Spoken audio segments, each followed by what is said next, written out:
నమస్కారం, eagle I ఛానల్కి స్వాగతం. కేసు పెట్టిన వాళ్ళలోనే నలుగురు ఇప్పుడు బయటికి రావాలన్నా కూడా ఇద్దరికి కమింగ్ ఇయర్స్ లో పెళ్లి ఉంది. ఇప్పుడు ఇను అయినా కూడా మాస్క్ వేసుకొని రావడానికి వన్ ఆఫ్ ద రీజన్స్ ఏంటంటే తన కొడుకు భవిష్యత్తుని దృష్టిలో పెట్టుకొని ఎంత చెప్పింది మాస్క్ తీయడానికి పెద్ద విషయం ఏం కాదు.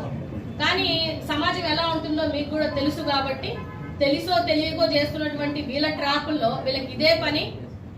ఒక పబ్బులలోకి వెళ్ళడం, రిచ్ గా ఉన్న పర్సన్స్ ని సెలెక్ట్ చేసుకోవడం, బిజినెస్ ప్రమోషన్ చేస్తాము లేకపోతే ఇలా చేస్తామని చెప్పి వాళ్ళు డేటా కలెక్ట్ చేయడం, ఇన్స్టాని ఒక వేదికగా అంటే సోషల్ మీడియాని ఎలాగ వాడుకుంటున్నారు అనేది అందరికీ రోజు జరుగుతున్న ఇష్యూలు చూసిందే.